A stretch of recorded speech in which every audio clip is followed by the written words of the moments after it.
తెలంగాణ చరిత్ర సంస్కృతి, ఆంధ్రప్రదేశ్ చరిత్ర సంస్కృతి, భారతదేశ చరిత్ర సంస్కృతి క్లాసెస్ కోసం మా YouTube channel Madhu's online అకాడమీని subscribe చేసుకోండి.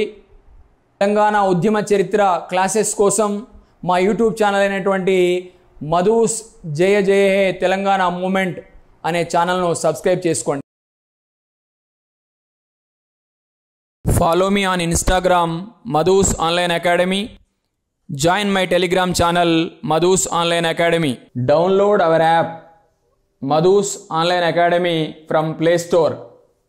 భారతదేశ చరిత్ర ఆధారాలకు సంబంధించి ఇది మూడవ భాగం, చివరి భాగం కూడా. ప్రధానంగా ఈ వీడియోలో భాగంగా మనం విదేశీ వాంగ్మయం ఫారిన్ లిటరేచర్ను అధ్యయనం చేయబోతున్నాం. ముఖ్యంగా గ్రీకు, రోమన్ రచనలు, వాటి ప్రాధాన్యత ఏంటో తెలుసుకోబోతున్నాం. హెరోడోటస్, ఇతన్నే చరిత్ర పితామహుడు అంటాము, ఫాదర్ ఆఫ్ హిస్టరీ అంటున్నాము. ఇతని యొక్క ప్రధాన రచన ద హిస్టరీస్ అనే గ్రంథంలో ఆనాడు క్రీస్తు పూర్వము 6వ శతాబ్దంలో భారత వాయవ్య ప్రాంతంలో ఎలాంటి పరిస్థితులు ఉన్నాయో తాను చెప్పడం జరిగింది. అంతేకాకుండా వాయవ్య ప్రాంతాలు ఆనాడు పారశీక సామ్రాజ్యంలో అంతర్భాగంగా ఉన్న విషయం కూడా చెప్పడం జరిగింది రచయిత. ఇండికా రచయిత మెగస్తనీస్, ఇది గ్రీకు భాషలో రచించబడింది. భారతదేశాన్ని సందర్శించిన మొట్టమొదటి విదేశీ యాత్రికుడే మెగస్తనీస్. మౌర్య సామ్రాజ్య స్థాపకుడైనటువంటి చంద్రగుప్త మౌర్యుని ఆస్థానంలో రాయబారిగా నియమింపబడ్డాడు. ఎవరు ఇతన్ని రాయబారిగా నియమించారంటే గ్రీకు సిరియా రాజు అయినటువంటి సెల్యూకస్ నికేటర్ భారతదేశంలో ఇతన్ని రాయబారిగా తన తరఫున నియమించుకోవడం జరిగింది. అతని రచనయే ఇండికా, గ్రీకు భాషలో రచించడం జరిగింది. నేచురల్ హిస్టరీ, దీని రచయిత ప్లినీ, దీనిని లాటిన్ భాషలో ప్లినీ రచించడం జరిగింది. ముఖ్యంగా మౌర్యుల సైన్యం గురించి పేర్కొంటుంది ఈ గ్రంథం. ఈ గ్రంథం ప్రకారం మౌర్యులకు 6 లక్షల కాల్బలం ఉంది, 30,000 అశ్విక దళం ఉంది, 9,000 గజబలం ఉంది, 8,000 రథబలం ఉంది. భారతదేశ చరిత్ర ఆధారాలు పార్ట్ 3, విదేశీ వాంగ్మయం ఎక్స్ప్లెనేషన్ 10 నిమిషాల 10 సెకండ్ల వద్ద స్టార్ట్ అవుతుంది. అంతకన్నా ముందు ఈ వీడియోకు సంబంధించిన ఇంట్రడక్షన్ ఉంటుంది. ఈ టాపిక్కు సంబంధించిన హైలైట్స్ను ఇందులో కవర్ చేయడం జరిగింది, అభ్యర్థులు గమనించాలి. సో మొదటి 10 నిమిషాల 10 సెకండ్లు కూడా స్కిప్ చేయకుండా మొత్తం చూడండి.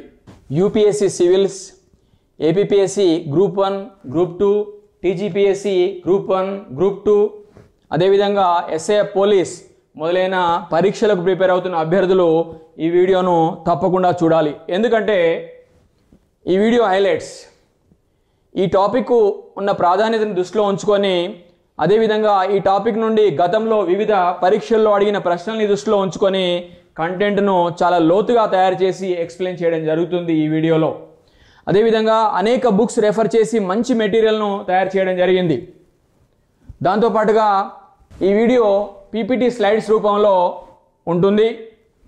ఈ టాపిక్కు సంబంధించి చాలా చోట్ల స్క్రోలింగ్ ఇవ్వడం జరిగింది, కాబట్టి వీడియోను స్కిప్ చేయకుండా చివరి వరకు చూడండి. చైనీయుల రచనలు, ముఖ్యంగా ఫాయియాన్, హ్యూయన్సాంగ్, ఇత్సింగ్ అనే చైనాకు చెందిన బౌద్ధమత యాత్రికులు భారతదేశాన్ని సందర్శించడం జరిగింది. వారు ఏం చెప్పారో దీనిలో భాగంగా అధ్యయనం చేయడం జరుగుతుంది. అదేవిధంగా సిలోన్ రచనలు లేదా శ్రీలంక రచనలు, ముఖ్యంగా దీపవంశ, మహావంశ ఏం చెప్తున్నాయో మనం తెలుసుకునే ప్రయత్నం చేద్దాం. టిబెట్ రచనలు, ముఖ్యంగా దివ్యవదన గ్రంథం, అదేవిధంగా లామా తారనాథ్ చే రచించబడినటువంటి హిస్టరీ ఆఫ్ టిబెట్ భారతదేశం గురించి ఏం చెప్తుందో మనం తెలుసుకునే ప్రయత్నం చేద్దాం. ముస్లిం రచనలు, ప్రధానంగా ఆల్ బెరూని, ఫిరదౌసి, అమీర్ ఖుస్రు, మినహజు సిరాజ్, అదేవిధంగా జియావుద్దీన్ బరణి, ఇసామి, షామ్సి సిరాజ్, అఫీఫ్ యొక్క రచనలు ఏంటో మనం తెలుసుకునే ప్రయత్నం చేద్దాం. ముస్లింల రచనలు ప్రధానంగా మనం చూసినట్లయితే ఆల్ బెరూని. సో ఇతని యొక్క పూర్తి పేరు Abu Rehan Muhammad ibn Ahmad al Beruni. ప్రధానంగా ఇతడు బహుముఖ ప్రజ్ఞాశాలి, 10వ శతాబ్దము 11వ శతాబ్దంలో జీవించి ఉన్నాడు. అరబిక్లో గొప్ప స్కాలర్, గొప్ప పండితుడు అని మనం చెప్పవచ్చు. ఎక్కడ జన్మించాడంటే క్వారజిమ్ ప్రాంతంలో జన్మించడం జరిగింది. ఇతడు ఎవరి ఆస్థానంలో ఉన్నాడంటే మహమ్మద్ గజ్నీ యొక్క ఆస్థానంలో ఉండడం జరిగింది. క్రీస్తు శకం 11వ శతాబ్దంలో భారతదేశాన్ని సందర్శించడం జరిగింది ఆల్ బెరూని రచనలు తౌక్వీక్ హింద్, దీన్నే తారీఖీ హింద్ అంటున్నాము. ఈ తౌక్వీక్ హిందే కితాబ్ ఉల్ హింద్ అనే ప్రసిద్ధిగాంచింది. కితాబ్ ఉల్ హింద్ అని ప్రసిద్ధిగాంచింది తౌక్వీక్ హింద్ అనే గ్రంథము ఆల్ బెరూని రచించాడు. అరబిక్ భాషలో రచించడం జరిగింది. ముఖ్యంగా ఆనాడు పండితులు ఈ పుస్తకాన్ని ఏమని అభివర్ణించారంటే 11వ శతాబ్దపు భారతదేశానికి అద్దం లాంటిది, mirror of 11th century AD అని పండితుల చేత యొక్క ప్రశంసలు అందుకుంది ఈ యొక్క గ్రంథం. ఎందుకంటే ఈ గ్రంథంలో ఆనాడు భారతదేశంలో అతని సందర్శన సమయంలో 11వ శతాబ్దంలో ఎలాంటి రాజకీయ పరిస్థితులు ఉన్నాయి, భౌగోళిక పరిస్థితులు ఉన్నాయి, మత పరిస్థితులు ఉన్నాయి, యొక్క సామాజిక పరిస్థితులు ఉన్నాయో, మన యొక్క భారతదేశంలో తత్వం ఏంటి, మతం ఏంటి, సమాజం ఏంటి, చట్టం ఏంటి, ఇన్ని విషయాలు చెప్పాడు చాలా కూలంకషంగా మన యొక్క ఆల్ బెరూని అని మనం చెప్పవచ్చు. సో ఎలాంటి ఇంటర్ప్రిటేషన్స్ లేవు, ఎలాంటి వ్యాఖ్యానాలు లేవు, ఉన్నది ఉన్నట్లుగా ఖచ్చితత్వంతో కూడిన రచన ఇది అని మనం చెప్పవచ్చు.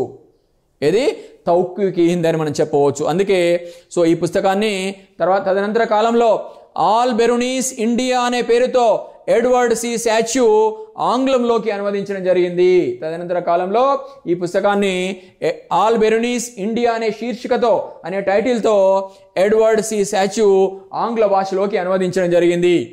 ఇతని ఇతర రచనలు కానూనీ మసూది ఖగోళ శాస్త్ర గ్రంథం, ఇది జవాహిర్ ఫిల్ జవాహిర్, ఇది ఖనిజ శాస్త్ర గ్రంథంగా మనం చెప్పవచ్చు. ముఖ్యంగా గనులు ఖనిజాల గురించి పేర్కొంటుంది జవాహిర్ ఫిల్ జవాహిర్ అనే గ్రంథము. ఆల్ బెరూని అనువదించిన గ్రంథాలు ఏంటంటే ముఖ్యంగా సంస్కృత భాష నుండి అరబిక్ భాషలోకి అనువదించడం జరిగింది. మహాభాష్యము అనే సంస్కృత భాషలో ఉన్న గ్రంథాన్ని అరబిక్ భాషలోకి అనువదించాడు ఆల్ బెరూని. అదేవిధంగా బృహత్ సంహిత సంస్కృత భాషలో రచించబడింది. దీని యొక్క రచయిత వరాహమిహిరుడు. సో దీనిని ఈ సంస్కృత గ్రంథమైనటువంటి బృహత్ సంహితను అరబిక్ భాషలోకి ట్రాన్స్లేట్ చేశాడు, అనువదించాడు మన ఆల్ బెరూని అని మనం చెప్పవచ్చు. అదేవిధంగా గ్రీకు నుండి సంస్కృత భాషలోకి కూడా ఒక ముఖ్య గ్రంథాన్ని అనువదించాడు. దాని పేరే ప్రిన్సిపుల్స్ ఆఫ్ జామెట్రీ. ప్రధానంగా దీనిని యూక్లిడ్ అనే గ్రీకు దేశానికి చెందిన గణిత శాస్త్రవేత్త రచించడం జరిగింది. ప్రిన్సిపుల్స్ ఆఫ్ జామెట్రీ రచయిత యూక్లిడ్. సో దీనిని గ్రీకు భాష నుండి సంస్కృత భాషలోకి అనువదించడం జరిగింది, ట్రాన్స్లేట్ చేయడం జరిగింది మన ఆల్ బెరూని అని మనం చెప్పవచ్చు. అంటే మన ఆల్ బెరూని కేవలం అరబిక్ భాషలోనే గొప్ప పండితుడు కాదు, అరబిక్ భాషతో పాటుగా ఇటు సంస్కృత భాష నేర్చుకున్నాడు, అదేవిధంగా గ్రీకు భాషను కూడా నేర్చుకోవడం జరిగింది అని మనం చెప్పవచ్చు. ఆల్ బెరూని ఇతడు astrologer, astronomer, physician, philosopher, mathematician, what not, jack of all and master of ఆల్గా ప్రసిద్ధిగాంచాడు మన ఆల్ బెరూని. ఫిరదౌసి ఇతని రచన షానామా, ఇది పర్షియన్ భాషలో రచించబడింది. ఢిల్లీ సుల్తనత్ యుగానికి సంబంధించి అదేవిధంగా మొఘల్ సామ్రాజ్యానికి సంబంధించిన ఆధారాలని మనం ఇక్కడ అధ్యయనం చేయబోతున్నాం. ప్రధానంగా దీనిలో భాగంగా కొన్ని స్వదేశీ ఆధారాలని కూడా ఇక్కడ అధ్యయనం చేయడం జరుగుతుంది, విదేశీ ఆధారాలతో పాటుగా. మొఘల్ యుగము ఆధారాలు: బాబర్ నామా, హుమాయూన్ నామా, తారీఖీ షెర్షాయి, అక్బర్ నామా, ముంతఖాబుల్ తవారిఖ్, తబకాతి అక్బరీ, జహాంగీర్ నామా, ఇక్బాల్ నామా, పాద్షా నామా, షాజహాన్ నామా, అలంగీర్ నామా, ఫుతువత్ ఈ అలంగీరి, మాసిరి అలంగీరి, ముంతఖాబుల్ లుబాబ్. సో ఈ గ్రంథాలకు సంబంధించినటువంటి ప్రాధాన్యత ఏంటో మనం తెలుసుకునే ప్రయత్నము చేద్దాం. విజయనగర సామ్రాజ్య చరిత్ర ఆధారాలు: ముఖ్యంగా విజయనగర సామ్రాజ్యాన్ని అనేక మంది విదేశీ యాత్రికులు, రాయబారులు సందర్శించడం జరిగింది. వారు ప్రధానంగా మనం చూసినట్లయితే ఇబ్న్ బటూటా మొరాకో యాత్రికుడు. ఇతని రచన కితాబ్ ఉల్ రెహలా. అదేవిధంగా ఇంకా అనేక మంది విజయనగర సామ్రాజ్యాన్ని సందర్శించారు. వారు ఎవరంటే Domingo Paes, Duarte Barbosa, Fernao Nunes, Abdul Razzaq, Athanasius Nikitin. So ఇలాంటి ఫారినర్స్ విజయనగర సామ్రాజ్యాన్ని సందర్శించి వారి యొక్క అభిప్రాయాల్ని, వారు చూసిన విన్న విషయాల్ని రాయడం జరిగింది తమ రచనల్లో. అవి ఏంటో మనం తెలుసుకునే ప్రయత్నం చేద్దాం. పరీక్ష కోణంలో చాలా ఇంపార్టెంట్ వాళ్ళ యొక్క అభిప్రాయాలు. భారతదేశ చరిత్ర ఆధారాలు పార్ట్ 3 3వ భాగం ఇప్పుడు మనం అధ్యయనం చేయబోతున్నాం. ఇందులో భాగంగా విదేశీయ వాంగ్మయము, ఫారిన్ లిటరేచర్ను అధ్యయనం చేయడం జరుగుతుంది. ఇప్పటి వరకు మీకు ఈ పాఠ్యాంశానికి సంబంధించినటువంటి హైలైట్స్ మాత్రమే పరిచయం చేయడం జరిగింది, చెప్పడం జరిగింది. ఇప్పుడు అసలైన క్లాస్లోకి వెళ్దాం. కాబట్టి ఈ వీడియోను చివరి వరకు చూడండి.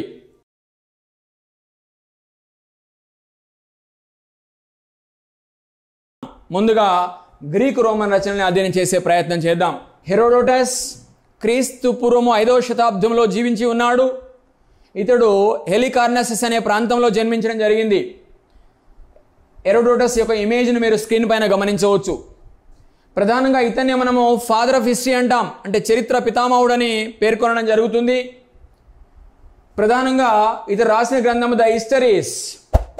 ఇది ప్రధానంగా దేని గురించి చెప్తుందంటే గ్రీకు పర్షియా యుద్ధాల గురించి పేర్కొంటుంది, భారత పర్షియా సంబంధాల గురించి పేర్కొంటుంది. అదేవిధంగా భారత వాయువ్య ప్రాంతంలో ఎలాంటి పరిస్థితులు ఉన్నాయో కూడా తెలుసుకోవడానికి ఉపయోగపడుతుంది ఈ యొక్క గ్రంథం అని మనం చెప్పవచ్చు. ముఖ్యంగా ఆనాడు మొదటి డరేయస్ అనే వ్యక్తి, పారశీక సామ్రాజ్య చక్రవర్తి అయినటువంటి మొదటి డరేయస్ భారత వాయువ్య ప్రాంతాలను జయించడం జరిగింది. ఆ విషయం కూడా ఈ యొక్క మన హెరోడోటస్ తన యొక్క గ్రంథమైనటువంటి ద హిస్టరీస్లో చెప్పడం జరిగింది.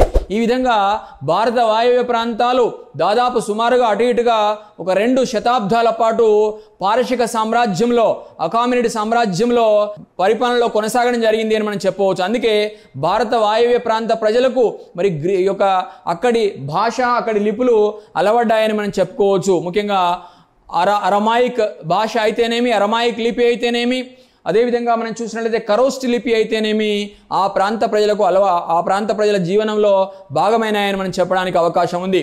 ఇది హెరోడోటస్ గురించినటువంటి సమాచారం. ఇండికా గ్రంథం గ్రీకు భాషలో రచించబడింది. దీని రచయిత మెగస్తనీస్. భారత్ను సందర్శించినటువంటి మొట్టమొదటి విదేశీ యాత్రికుడు మెగస్తనీస్ అని మనం చెప్పుకోవచ్చు. అంతేకాదు ఆంధ్రుల గురించి ప్రస్తావించిన మొట్టమొదటి గ్రంథంగా ఇండికా గ్రంథాన్ని మనం పేర్కొనవచ్చు. అదేవిధంగా మెగస్తనీస్ ఎవరిచే భారతదేశంలో ముఖ్యంగా మౌర్య చంద్రగుప్తుని ఆస్థానంలో రాయభారిగా నియమించబడినాడంటే ముఖ్యంగా సెల్యూకస్ నికేటర్ అనే గ్రీకు సిరియా రాజు చేత అని మనం చెప్పుకోవచ్చు. ఆనాడు సుమారుగా క్రీస్తు పూర్వం 305-4 ప్రాంతంలో కనుక మనం చూసినట్లయితే ఒక సెల్యూకస్ నికేటర్కు మరియు మౌర్య సామ్రాజ్య స్థాపకుడైనటువంటి చంద్రగుప్త మౌర్యునికి మధ్య భారత వాయువ్య ప్రాంతంలో యుద్ధం జరిగింది. ఈ యుద్ధంలో కనుక మనం చూసినట్లయితే మౌర్య చంద్రగుప్తుని చేతిలో ఓడిపోయాడు సెల్యూకస్ నికేటర్ అయిన రాజు. ఆ తర్వాత తన ఓటమిని ఒప్పుకొని మరి కాబూల్, కాందహార్, హీరట్, బెలుచిస్తాన్ ప్రాంతాలను మౌర్య చంద్రగుప్తునికి ఇవ్వడం జరిగింది అని మనం చెప్పవచ్చు. అంతేకాకుండా భారత చక్రవర్తి అయినటువంటి మన మౌర్య చంద్రగుప్తునితో మంచి సంబంధాలని నెలకొల్పుకునే నిమిత్తమై తన తరఫున ఒక అంబాసిడర్ను, రాయబారిని నియమించాడు. మౌర్య చంద్రగుప్తుని ఆస్థానానికి పంపాడు. అతని పేరే మెగస్తనీస్. ఈ మెగస్తనీస్ చే రచించబడిందే గ్రీకు భాషలో ఇండికా అనే గ్రంథం అని మనం చెప్పవచ్చు. ఈ విధంగా ఇండికా గ్రంథం వల్ల మౌర్యుల కాలానికి చెందినటువంటి పరిస్థితులు మనకు తెలుస్తున్నాయని మనం చెప్పుకోవచ్చు.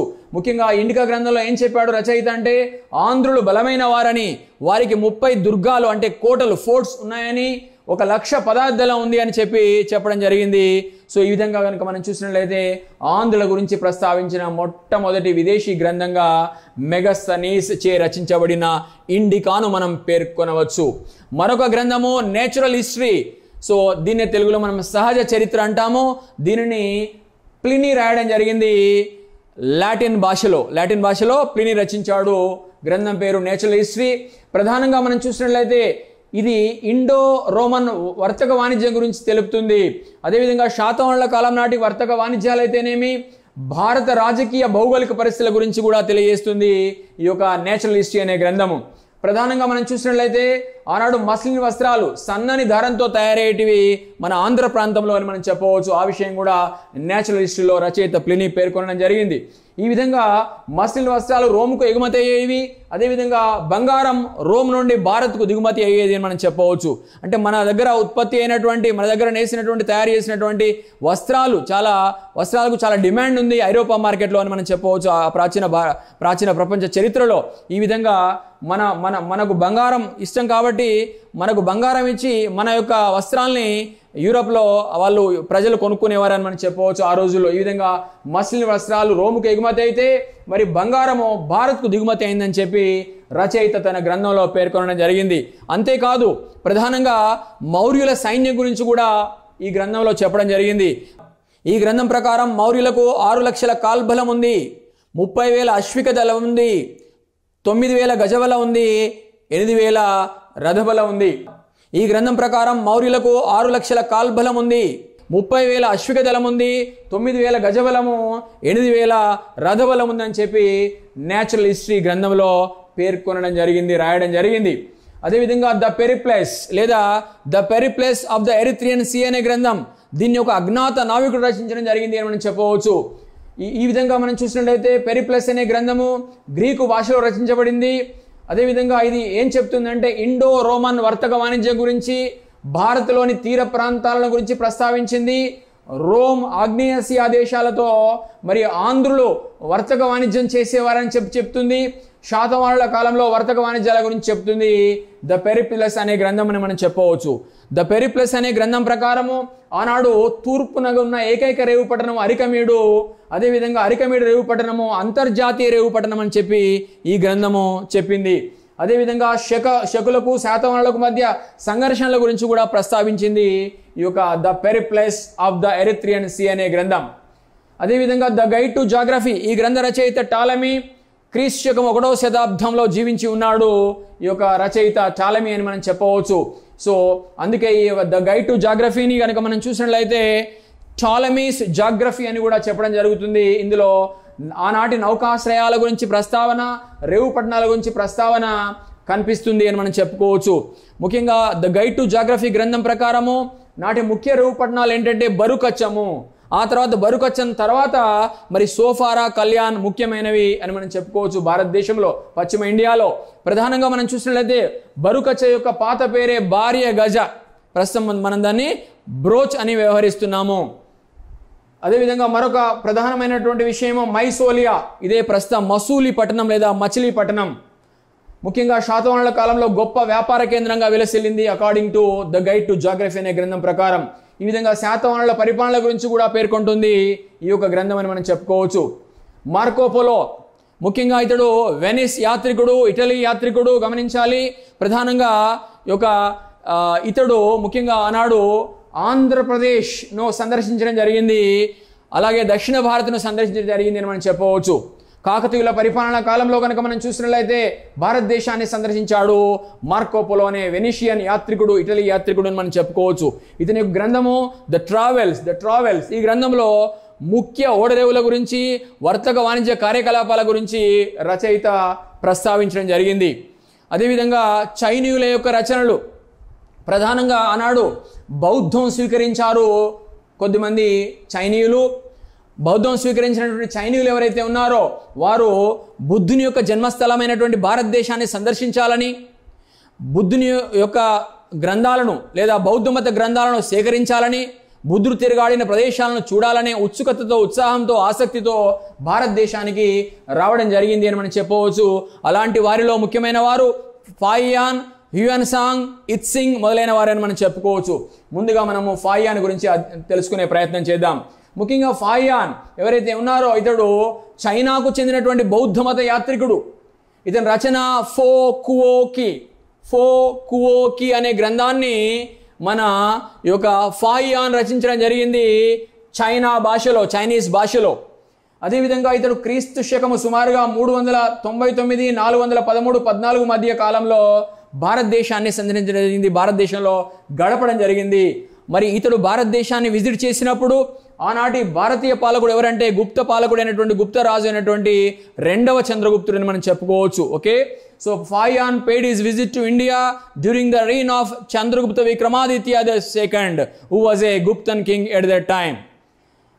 అలాగే ప్రధానంగా మనం చూసినట్లయితే ఈ గ్రంథంలో ప్రధానంగా ఆనాడు గుప్తుల కాలంలో ఎలాంటి రాజకీయ పరిస్థితులు ఉన్నాయి, సాంఘిక పరిస్థితులు ఉన్నాయి, ఆర్థిక మతపరమైన పరిస్థితులు ఉన్నాయో మన యొక్క ఫాయాన్ పేర్కొనడం జరిగింది తన గ్రంథంలో అని మనం చెప్పవచ్చు. అదేవిధంగా మరి చంద్రగుప్తుని రాజధానిలో ఉన్నాడు మన ఫాయాన్ అని మనం చెప్పుకోవచ్చు. ఈ విధంగా భారత వాయవ్య ప్రాంతం నుండి మరి ప్రధానంగా ఇతడు భారతదేశంలోకి ప్రవేశించడం జరిగింది అని మనం చెప్పవచ్చు. ఆ తర్వాత చివరికి కనుక మనం చూసినట్లయితే ముఖ్యంగా సిలోన్, ఆ తర్వాత జావా, సుమత్రాల మీదుగా చివరకు చైనాకు చేరుకోవడం జరిగింది 413-14 ప్రాంతం నాటికని మనం చెప్పుకోవచ్చు. సో ఈ విధంగా చివరకు మన భారతదేశాన్ని ఎప్పుడు వదిలిపెట్టాడు, ఏ ప్రాంతం నుండి వదిలేశాడంటే తామ్రలిప్తి అనే ప్రాంతం నుండి, తూర్పు తీరంలో ఉన్నటువంటి తామ్రలిప్తి ప్రాంతం నుండి తన యాత్రను, భారత యాత్రను ముగించుకొని ఆ తర్వాత సిలోన్ అంటే శ్రీలంక వెళ్ళడం జరిగింది, జావా, సుమత్రాలను సందర్శించడం జరిగింది. అక్కడ నుండి తిరిగి తన మాతృదేశమైనటువంటి చైనాకు చేరుకోవడం జరిగింది ఫాయాన్ అని మనం చెప్పుకోవచ్చు. నెక్స్ట్ మరొక ముఖ్యమైనటువంటి వ్యక్తి హ్యూయాన్ సాంగ్. క్రీస్తు శకము 629 నుండి 644 మధ్య కాలంలో భారతదేశంలో ఇతడు గడపడం జరిగింది అని మనం చెప్పుకోవచ్చు. ప్రధానంగా మనం చూసినట్లయితే మరి ఆనాడు హ్యూయాన్ సాంగ్ భారతదేశానికి వచ్చినప్పుడు భారతీయ పాలకుడు ఎవరంటే పుష్యభూతి పాలకుడైనటువంటి పుష్యభూతి వంశస్థుడైనటువంటి అరిషుడు అని మనం చెప్పుకోవచ్చు. హ్యూయాన్ song, who was a Chinese Buddhist pilgrim, paid his visit to India during the reign of Harshavardhana in 7th century CE or AD. So ప్రధానంగా హ్యూయాన్ సాంగ్ రచన ఏంటంటే సియుకి అనే గ్రంథాన్ని రచించడం జరిగింది మన హ్యూయాన్ సాంగ్. ఈ విధంగా ఉత్తర దక్షిణ భారతదేశాలలో కూడా పర్యటించాడు హ్యూయాన్ సాంగ్. నలంద విశ్వవిద్యాలయాన్ని సందర్శించాడు, అక్కడ సంస్కృత భాషను నేర్చుకోవడం జరిగింది, అక్కడ కొన్ని సంవత్సరాలు గడపడం జరిగింది అని మనం చెప్పవచ్చు. అనేక బౌద్ధమత గ్రంథాలను సేకరించడం జరిగింది, బౌద్ధమత పవిత్ర స్థలాలను ఆ విధంగా సందర్శించి తరించడం జరిగింది. హ్యూయాన్ సాంగ్ అనే చైనాకు చెందినటువంటి బౌద్ధమత యాత్రికుడు అని మనం చెప్పుకోవచ్చు. ఆ విధంగా నలంద విశ్వవిద్యాలయంలో చదువుకోవడం జరిగింది. ఆ తర్వాత మనకు ఆంధ్రదేశాన్ని కూడా సందర్శించడం జరిగింది. ఆంధ్రదేశాన్ని ఇతడు ప్రధానంగా మనం చూసినట్లయితే ఆంథోలో అని పేర్కొనడం జరిగింది. ఈ ఆంథోలో అని హ్యూయాన్ సాంగ్ చే పేర్కొనబడినటువంటి ఆ పదాన్నే ఆంధ్ర ప్రాంతంగా చరిత్రకారులు పండితులు గుర్తించడం జరిగింది. సో ఆనాడు ఆంథోలో రాజధానిగా వెలుగొందింది పింగ్ కీలో అని చెప్పడం జరిగింది. పింగ్ కీలో అంటే దీన్ని వేంగి ప్రాంతంగా ఈ యొక్క పండితులు గుర్తించడం జరిగింది. అంటే ఆనాడు కనుక మనం చూసినట్లయితే ఇతడు ఈ యొక్క ఆంధ్రదేశాన్ని సందర్శించినప్పుడు ఆనాడు ఎవరు పరిపాలిస్తున్నారు వెంగి రాజ్యాన్ని అంటే వెంగిని తూర్పు చాళుక్య రాజులు పరిపాలిస్తున్నారు. ఆ తూర్పు చాళుక్య ప్రభువే, తూర్పు చాళుక్య రాజుయే కుబ్జ విష్ణువర్ధనుడు అని మనం చెప్పుకోవచ్చు. సో ఈ విధంగా ఆంధ్రదేశాన్ని సందర్శించి ఆ విధంగా ఆంధ్రను ఆంథోలో అని, దాని రాజధాని పింకిలో అని ప్రస్తావించడం జరిగింది తన గ్రంథంలో మన హ్యూయాన్ సాంగ్. అంతేకాదు ఆనాడు ఈ యొక్క పల్లవ రాజ్యాన్ని కూడా విజిట్ చేశాడు. ప్రధానంగా ఆనాడు పల్లవ రాజు ఎవరంటే మొదటి నరసింహవర్మన్. ఇతడు పల్లవ రాజ్యాన్ని విజిట్ చేసినప్పుడు నాటి పల్లవ రాజు ఎవరంటే మొదటి నరసింహవర్మన్. అదేవిధంగా ఆంధ్రదేశాన్ని సందర్శించినప్పుడు ఇంతకుముందు చెప్పాను కుబ్జ విష్ణువర్ధనుడు వేంగి రాజుగా ఉన్నాడు. అదేవిధంగా బాదామి చాళుక్య రాజ్యాన్ని కూడా సందర్శించడం జరిగింది. ఆనాటి బాదామి చాళుక్య ప్రభు ఎవరంటే రెండవ పులకేషి.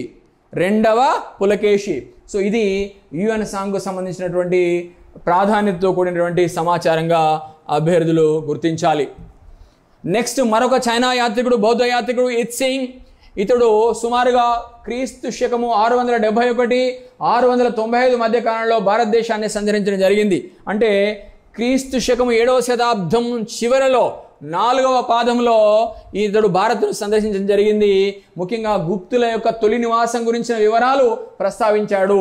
సమకాలీన ఆయన సందర్శించే సమయం నాటికి సమకాలీన సాంఘిక ఆర్థిక పరిస్థితులు ఏ విధంగా ఉన్నాయి ఇండియాలో చెప్పడం జరిగింది.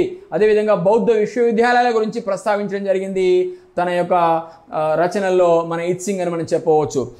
టిబెట్, ముఖ్యంగా టిబెట్కు చెందినటువంటి ప్రముఖ బుద్ధిస్ట్ లిటరేచర్ బౌద్ధ వాంగ్మయమే దివ్యవదన అని మనం చెప్పవచ్చు.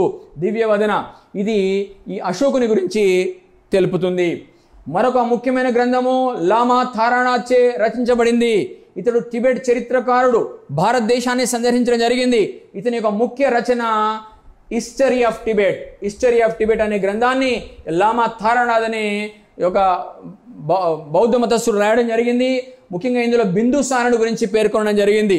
ముఖ్యంగా ఏం చెప్పాడు అంటే ప్రధానంగా బౌద్ధ మతం యొక్క పరిస్థితి భారతదేశంలో ఏ విధంగా ఉంది, అదేవిధంగా బిందుసారుడు ఎవరైతే ఉన్నారో బిందుసారుడు మరి 2 సముద్రాల మధ్య ప్రాంతాన్ని జయించడం జరిగిందన్నాం. ఆ 2 సముద్రాలు ఏంటంటే భారతదేశానికి 2 వైపులా ఉన్నటువంటి లెఫ్ట్ రైట్ సైడ్లో ఉన్నటువంటి బంగాళాఖాతము మరియు అరేబియా సముద్రము. అంటే ఈ 2 మధ్య ప్రాంతాలంటే సౌత్కు ఆయన విస్తరించడం జరిగింది తన రాజ్యాన్ని, తన అధికారాన్ని అని మనం దీన్ని బట్టి అర్థం చేసుకోవడానికి అవకాశం ఉంది. శ్రీలంక రచనలు ముఖ్యంగా మహావంశం, దీపవంశం, కులవంశం మొదలైనవి, అదేవిధంగా వంశ కథా ప్రకాశిని కూడా. ముఖ్యంగా ఇవి బౌద్ధ మతం గురించి, మౌర్యుల గురించి ప్రస్తావిస్తున్నాయి, ఇన్ఫర్మేషన్ ఇస్తున్నాయి. దీపవంశ క్రీస్తు శకం 4-5 శతాబ్దాలకు చెందినటువంటిది. మహావంశము క్రీస్తు శకం 5వ శతాబ్దం చివరిలో రచించబడింది అని మనం చెప్పవచ్చు. ఏముంది ఇందులో అంటే శ్రీలంక యొక్క చరిత్ర ఉంది, బౌద్ధ మత వ్యాప్తి ఎలా జరిగిందో ఉంది, అదేవిధంగా దక్షిణ భారతదేశంలో రాజకీయ పరిస్థితులు ఎట్లా ఉన్నాయో ఇవి ప్రస్తావిస్తున్నాయి. అంతేకాకుండా మహావంశం అనే సిమల బౌద్ధ మత గ్రంథాన్ని మహానాముడు రచించడం జరిగింది. ప్రధానంగా Dipavamsa, Mahavamsa are to be considered as the Ceylonese Buddhist chronicles, holy books for Ceylonese Buddhist people. So Simhala దేశానికి చెందినటువంటి ప్రజలు వీటిని పవిత్ర గ్రంథాలుగా పరిగణిస్తారు. సో వీటిని క్రానికల్స్గా, గొప్ప గ్రంథాలుగా పరిగణిస్తారు సిమల ప్రజలు. అదేవిధంగా ముస్లిం రచనలు ప్రధానంగా ఆల్ బెరూని చాలా గొప్ప వ్యక్తి ఈ యొక్క ఆల్ బెరూని. అదేవిధంగా ఫిరదౌసి, అమీర్ ఖుస్రు, మిన్హజ్ సిరాజ్, జియావుద్దీన్ బరణి, అదేవిధంగా ఇసామి, షామ్సీ సిరాజ్ అఫీఫ్, వీళ్ళ రచనలు ఏంటి, ఏ ఇన్ఫర్మేషన్ వాళ్ళు తమ గ్రంథాల్లో చెప్పారో మనం తెలుసుకునే ప్రయత్నం చేద్దాం. ఆల్ బెరూని యొక్క పూర్తి పేరు Abu Rehan Muhammad ibn Ahmad al Beruni. So ప్రధానంగా మనం చూసినట్లయితే చాలా గొప్ప వ్యక్తి. ఎంత గొప్ప వ్యక్తి అంటే బహుముఖ ప్రజ్ఞాశాలి, అనేక శాస్త్రాలలో ప్రవేశం ఉంది, పాండిత్యం కూడా ఉంది. So Al Beruni was jack of all and also master of all. చాలా గొప్ప పండితుడు, ఎందుకంటే ఇతడు ఒక geographer, astronomer, astrologer, mathematician, physician, what not, everything. Jack of all and master of all అంటాము ఈ యొక్క ఆల్ బెరూని అనే వ్యక్తిని. ముఖ్యంగా ఒక గొప్ప ముసల్మాన్గా మనము ఆల్ బెరూని వర్ణించవచ్చు. చాలా నిజాయితీపరుడు, చాలా గొప్ప వ్యక్తి, చాలా ప్రావీణ్యము, ప్రజ్ఞ ఉన్నటువంటి వ్యక్తి. అందుకే బహుముఖ ప్రజ్ఞాశాలి అని మనం పేర్కొంటున్నాం. ముఖ్యంగా అరబిక్లో గొప్ప పండితుడు మన ఆల్ బెరూని. ఇతని యొక్క జననం ఎక్కడంటే క్వారజిం ప్రాంతంలో జరిగింది. ఇతడు ఎవరి ఆస్థానంలో ఉన్నాడంటే మహమ్మద్ గజ్నీ ఆస్థానంలో ఉన్నాడు. అంతకుముందు ఆ ప్రాంతంలోనే ఉండే, కానీ ఆ ప్రాంతాన్ని ఆఫ్ఘనిస్తాన్లోని గజ్నీ ప్రాంత పాలకుడు అయినటువంటి మహమూద్ గజ్నీ ఎవరైతే ఉన్నారో ఆయన క్వారజిం బివా ప్రాంతాన్ని జయించడం జరిగింది. ఈ నేపథ్యంలో ఆయనను కూడా మన యొక్క ఆల్ బెరూని అనే స్కాలర్ పండితుని కూడా పట్టుకురావడం జరిగింది. ఆ తర్వాత తన ఆస్థానంలో ఉంచుకోవడం జరిగింది, అతని యొక్క స్కాలర్షిప్కు నచ్చి. ఆ విధంగా క్రీస్తు 11వ శతాబ్దంలో భారతదేశాన్ని సందర్శించడం జరిగింది.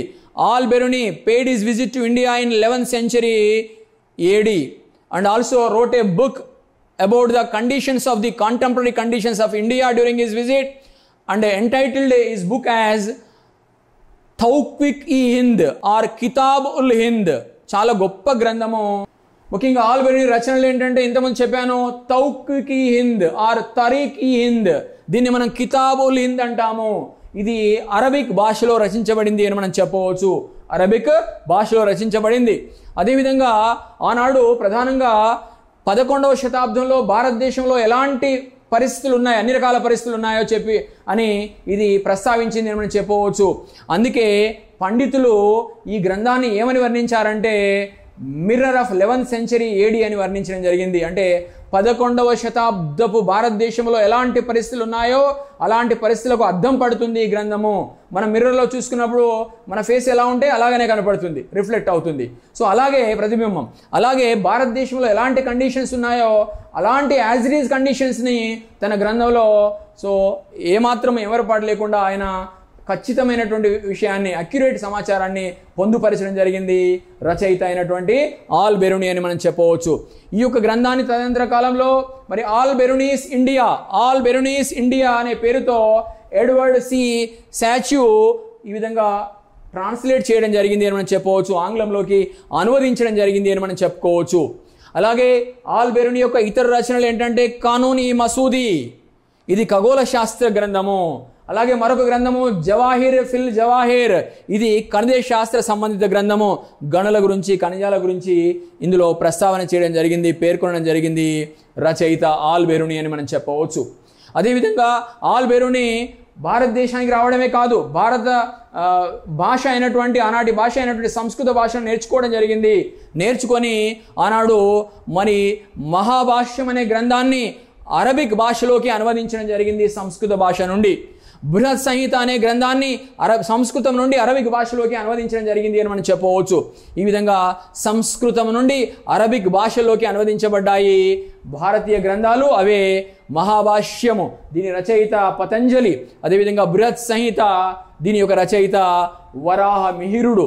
సో ఈ గ్రంథాలని ఈ విధంగా అరబిక్ భాషలోకి మన ఆల్ బెరునీ ట్రాన్స్లేట్ చేయడం జరిగింది. అదేవిధంగా గ్రీకు భాష కూడా వచ్చు మన ఆల్ బెరునీకి. అందుకే గ్రీకు భాష నుండి సంస్కృత భాషలోకి కూడా ఒక గ్రంథాన్ని ఇతడు అనువదించడం జరిగింది, ట్రాన్స్లేట్ చేయడం జరిగింది, తర్జుమా చేయడం జరిగింది. అదేంటంటే ప్రిన్సిపుల్స్ ఆఫ్ జామెట్రీ. దీని రచయిత గ్రీకు గణిత శాస్త్రవేత్త అయినటువంటి యూక్లిడ్, ప్రపంచ ప్రసిద్ధిగాంచినటువంటి గ్రీకు గణిత శాస్త్రవేత్త అయినటువంటి యూక్లిడ్ చే రచించబడినటువంటి ప్రిన్సిపుల్స్ ఆఫ్ జామెట్రీ అనే గ్రంథాన్ని ఇది గ్రీకు భాష నుండి సంస్కృత భాషలోకి తర్జుమా చేయడం జరిగింది మన ఆల్ బెరునీ అని మనం చెప్పుకోవచ్చు. ఫిరదౌసి ఏం రచించాడు? ఫిరదౌసి అంటే షానామా అనే గ్రంథాన్ని రచించడం జరిగింది. ఇది ఏ భాషలో రచించబడింది అంటే పర్షియన్ భాషలో రచించబడింది. ఎవరి ఆస్థానంలో ఉన్నాడు ఫిరదౌసి అంటే మహమ్మద్ గజనీ ఆస్థానంలో ఉన్నాడు. ఏ విధంగా ప్రసిద్ధిగాంచాడు ఫిరదౌసి అంటే హోమర్ ఆఫ్ ద ఈస్ట్ అని ప్రసిద్ధిగాంచాడు. Homer of the east. అసలు ఈ హోమర్ ఎవరు? సో ప్రధానంగా మనం చూసినట్లయితే హోమర్ ప్రాచీన గ్రీకు చరిత్రలో, గ్రీకు సంస్కృతిలో చాలా గొప్ప కవి, పండితుడు అని మనం చెప్పవచ్చు. ఇలియడ్, ఒడస్సీ గ్రంథాలను రచించడం జరిగింది ఈ యొక్క హోమర్ అనే రచయిత. అంటే గ్రీకు నాగరికత సంస్కృతులు ఏంటి, ప్రజల యొక్క అలవాట్లు ఏమిటి, ప్రజల యొక్క గొప్పతనం ఏమిటి, ప్రజల యొక్క సాహస కృత్యాలు ఏంటో చాలా గొప్పగా వర్ణించాడు తన గ్రంథాలైనటువంటి ఇలియడ్, ఒడస్సీలలో రచయిత హోమర్ అని మనం చెప్పవచ్చు. అలాంటి హోమర్తో పోల్చడం జరిగింది పండితులు మన ఫిరదౌసిని. ఆ విధంగా ఫిరదౌసిని హోమర్ ఆఫ్ ద ఈస్ట్ అని వర్ణించడం జరుగుతుంది, ప్రసిద్ధిగాంచడం జరిగింది అని మనం చెప్పవచ్చు. అదేవిధంగా మరొక ముఖ్యమైనటువంటి వ్యక్తి ఉద్బి. ముఖ్యంగా ఇతని యొక్క రచన తారీఖీ యామిని. దీనికి మరో పేరే కితాబుల్ యామిని. అమీర్ ఖుస్రూ ప్రధానంగా హసన్ యామినుద్దీన్ ఖుస్రూగా ప్రసిద్ధిగాంచాడు. ఇతడు ఉత్తరప్రదేశ్లో జన్మించడం జరిగింది. 1290, 1325 మధ్య కాలంలో ఢిల్లీ పాలకుల ఆదరాభిమానాన్ని సంపాదించాడు ఈ పండితుడు అని మనం చెప్పుకోవచ్చు. బాల్బన్ కాలం నుండి గియాజుద్దీన్ తుగ్లక్ పరిపాలనా కాలం వరకు వారి ఆస్థానాలు అలంకరించడం జరిగింది. అనేక మంది ఢిల్లీ సుల్తానుల ఆస్థానాన్ని అలంకరించాడు. వారికి సమకాలికుడుగా ఉన్నాడు మన అమీర్ ఖుస్రూ అని గుర్తుపెట్టుకోవాలి. ప్రధానంగా అమీర్ ఖుస్రూ బిరుదు ఏంటంటే తోతాయి హింద్, అంటే భారతదేశపు రామచిలక అని మనం ప్రసిద్ధిగాంచాడు. ఆ విధంగా కీర్తి సంపాదించుకున్నాడు అని మనం చెప్పుకోవచ్చు. ఇతని రచనలు మిఫ్తా ఉల్ ఫుతూ. సో ప్రధానంగా 1291లో రాయబడింది.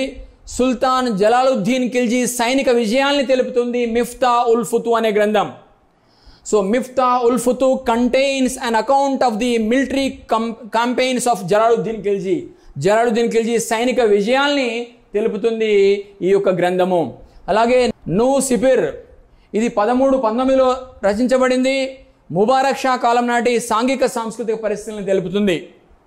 అలాగే తుగ్లక్ నామా, సో ఈ గ్రంథము గియాజుద్దీన్ తుగ్లక్ ఢిల్లీ సింహాసనాన్ని అధిష్ఠించడానికి దారితీసిన పరిస్థితులు గురించి ప్రస్తావిస్తుంది తుగ్లక్ నామా. అమీర్ ఖుస్రూ యొక్క మరొక రచన తారీఖ్-ఈ-అలై, ఇది అలావుద్దీన్ ఖిల్జీ 16 సంవత్సరాల పరిపాలన గురించి పేర్కొంటుంది. అదేవిధంగా అలావుద్దీన్ ఖిల్జీ పరిపాలన కాలంలో మాలిక్ కఫూర్ అనే వ్యక్తి ఎవరైతే ఉన్నారో ఆయన దక్షిణ భారతదేశంపై దాడి చేసి విజయం సాధించడం జరిగింది. ఆ విషయాన్ని కూడా ప్రస్తావిస్తుంది. ముఖ్యంగా అలావుద్దీన్ ఖిల్జీ తన నమ్మిన బంటుల్లో ఒకడైనటువంటి మాలిక్ కఫూర్ను ఈ యొక్క దక్షిణ దిగ్విజయ యాత్ర కోసం పంపడం జరిగింది. ఆ విధంగా మాలిక్ కఫూర్ అనేక రాజ్యాలను జయించడం జరిగింది సౌత్ ఇండియాలో మనం చెప్పుకోవచ్చు. అలాగే మరొక గ్రంథము ఖజైన్-ఉల్-ఫుతూ, సో సుల్తాన్ అలావుద్దీన్ ఖిల్జీ సాధించినటువంటి మిలిటరీ కంపెయిన్స్ గురించి, మిలిటరీ విజయాల గురించి ఇది తెలుపుతుంది అని మనం చెప్పవచ్చు. So Khazain ul Futuh deals with the achievements of Alauddin Khilji and his military campaigns in Deccan have been given in detail in this book. అలాగే ఖిరాన్-ఉస్-సాదైన్ అనే గ్రంథం, మరో గ్రంథాన్ని రచించాడు. అదేవిధంగా ఆషికా లేదా దీన్నే దేవల్ రాణి ఖిజ్ర్ ఖానీ అంటాము. ఇది ప్రధానంగా ఖిజ్ర్ ఖాన్ దేవల్ దేవిల యొక్క ప్రేమ కథా కావ్యము. ఆనాడు కనుక మనం చూసినట్లయితే అలావుద్దీన్ ఖిల్జీ గుజరాత్ మీద దాడి చేయడం జరిగింది. ఆనాడు గుజరాత్ పాలకుడు రాణా కరణ్ లేదా కర్ణదేవుడు. సో ఆ కర్ణదేవుని కుమార్తె అయినటువంటి దేవల్ దేవిని ప్రేమించాడు, అందగత్తే ఆయన అమ్మాయిని ఖిజ్ర్ ఖాన్. సో ఈ నేపథ్యంలో వాళ్ళ ప్రేమ కథా కావ్యాన్ని ఒక ఆషికా లేదా దేవల్ రాణి ఖిజ్ర్ ఖానీ అనే గ్రంథంలో రచయిత పేర్కొనడం జరిగింది. So Ashiqa or Deval Rani Khizr Khan, it is a romantic story of Khizr Khan who was the son of Alauddin Khilji and Deval Rani, the daughter of Rana Karan of Gujarat. Okay, ఇది ఆషికా లేదా దేవల్ రాణి ఖిజ్ర్ ఖాన్కి సంబంధించిన సమాచారం. సో మిన్హజు సిరాజ్, ఇతడు నాసిరుద్దీన్ ఆస్థానా ఒక చిత్రకారుడు. అదేవిధంగా మనం చూసినట్లయితే ఇతడు ప్రధాన కాజీ, ఢిల్లీ ప్రధాన కాజీ అంటే న్యాయమూర్తిగా ఉన్నాడు. ఇతని రచన తబకాత్-ఈ-నసీరీ అనే గ్రంథాన్ని పారశీక భాషలో రచించడం జరిగింది. ముఖ్యంగా ఏముంది ఇందులో అంటే గోరీ మహమ్మద్ భారత్లో సాధించిన విజయాలు, అదేవిధంగా భారత్లో ముస్లింల తొలి విజయాల గురించి, 1260 సంవత్సరం వరకు తురుష్కుల పరిపాలన ఏ విధంగా ఉంది భారతదేశంలో, ఇవన్నీ విషయాలు కవర్ చేయబడ్డాయి తబకాత్-ఈ-నసీరీలో. గోరీ మహమ్మద్ భారతదేశంలో సాధించిన విజయాలు, భారత్లో ముస్లింల తొలి విజయాల గురించి, అదేవిధంగా క్రీస్తుశకం 1260 సంవత్సరం వరకు తురుష్కుల పరిపాలన భారతదేశంలో ఏ విధంగా ఉందో ఇత్యాది మొదలైన విషయాల్ని ప్రస్తావించాడు రచయిత మిన్హజు సిరాజ్ తన గ్రంథమైన తబకాత్-ఈ-నసీరీలో. ఈ గ్రంథం పారశీక భాషలో రచించబడింది. అదేవిధంగా జియావుద్దీన్ బరణి, ముఖ్యంగా ఇతని రచన తారీఖ్-ఈ-ఫిరోజ్ షాహీ, ఇతడు ప్రసిద్ధ చరిత్రకారుడు. సో అదేవిధంగా మనం చూసినట్లయితే ఇది తబకాత్-ఈ-నసీరీకి కొనసాగింపుగా మనం చెప్పవచ్చు. ఇంతకుముందు మనం ప్రీవియస్ లైన్లో చెప్పడం జరిగింది. ప్రీవియస్ లైన్లో తబకాత్-ఈ-నసీరీ రచయిత మిన్హజు సిరాజ్ ఈ గ్రంథాన్ని పారశీక భాషలో రచించడం జరిగిందని చెప్పుకున్నాం. సో అదేవిధంగా మనం చూసినట్లయితే దానికి కొనసాగింపే జియావుద్దీన్ బరణిచే రచించబడినటువంటి తారీఖ్-ఈ-ఫిరోజ్ షాహీ అని మనం చెప్పుకోవచ్చు. ప్రధానంగా మనం చూసినట్లయితే బాల్బన్ కాలం నుండి ఫిరోజ్ షా తుగ్లక్ పరిపాలనా కాలం వరకు, ముఖ్యంగా అతని మొదటి 6 సంవత్సరాల పరిపాలనా కాలం వరకు అనేక అంశాలు కవర్ చేయబడ్డాయి ఈ యొక్క తారీఖ్-ఈ-ఫిరోజ్ షాహీలో అని మనం చెప్పవచ్చు. ఈ గ్రంథంలో బాల్బన్ అలావుద్దీన్ ఖిల్జీలకు ఎక్కువ చోటు ఇవ్వడం జరిగింది రచయిత అని మనం చెప్పుకోవచ్చు. అదేవిధంగా మహమ్మద్ బిన్ తుగ్లక్ పాలనకు సంబంధించి కూడా కొన్ని తికమకలతో కూడినటువంటి అంశాలని రచయిత ఇందులో ప్రస్తావించడం జరిగింది. అదేవిధంగా రాజకీయ చరిత్ర, పరిపాలనా నిబంధనలు, అలావుద్దీన్ ఖిల్జీ ధరల నిర్ణయము, మహమ్మద్ బిన్ తుగ్లక్ నాణముల పద్ధతి, అదేవిధంగా మంగోల్ దండయాత్రలు, దక్షిణ భారత దిగ్విజయ యాత్రలు, ఈ విధంగా క్రీస్తు శకం 14వ శతాబ్ది భారతదేశ చరిత్రకు ఒక ముఖ్య ఆధారంగా మనము తారీఖ్-ఈ-ఫిరోజ్ షాహీని పేర్కొనడానికి అవకాశం ఉంది. అలాగే జియావుద్దీన్ బరణి యొక్క మరొక రచన ఫత్వాయి-జహందరీ మరొక రచన జియావుద్దీన్ బరణి చేత రచించబడింది. ఈసామి, ఇతని రచన ఫుతూ-ఉస్-సలాతిన్, ముఖ్యంగా 1350 ప్రాంతంలో రాయబడింది. కావ్య రూపంలో రచించడం జరిగింది దీన్ని. ఇతడు మహమ్మద్ బిన్ తుగ్లక్ నిరంకుశత్వానికి గురైనాడు, అనేక ఇబ్బందులకు గురైనాడు ఆయన పరిపాలన కాలంలో ఇసామి. ముఖ్యంగా అల్లావుద్దీన్ బహమనీ రాజ్యానికి చెందినటువంటి అల్లావుద్దీన్, ఢిల్లీ సుల్తాన్ కాదు, అల్లావుద్దీన్ ఆదరణలో దీనిని రచించడం జరిగింది మన ఇసామి అని మనం చెప్పవచ్చు. షామ్సి సిరాజ్ అఫీఫ్, ఇతని రచన తారీఖీ ఫిరోజ్ షాహీ. అభ్యర్థులు కన్ఫ్యూజ్ కాకూడదు, ఇంతకుముందు చెప్పాను జియావుద్దీన్ బరౌని రచించిన రచన కూడా సేమ్ టైటిల్, ఏంటది? తారీఖీ ఫిరోజ్ షాహీ. తారీఖీ ఫిరోజ్ షాహీ రచయిత జియావుద్దీన్ బరౌని. మరొక తారీఖీ ఫిరోజ్ షాహీ రచయిత షామ్సి సిరాజ్ అఫీఫ్. గుర్తుపెట్టుకోవాలి అభ్యర్థులు. ఓకే, తారీఖీ ఫిరోజ్ షాహీ రచయిత షామ్స్ ఈ సిరాజ్ అఫీఫ్. అదేవిధంగా మరొక తారీఖీ ఫిరోజ్ షాహీ రచయిత జియావుద్దీన్ బరణి. జియావుద్దీన్ బరణి తారీఖీ ఫిరోజ్ షాహీ. మరొక తారీఖీ ఫిరోజ్ షాహీ రచయిత షామ్సి సిరాజ్ అఫీఫ్.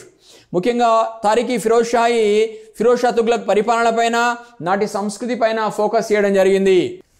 తారీఖీ ఫిరోజ్ షాహీ దీని రచయిత జియావుద్దీన్ బరణి.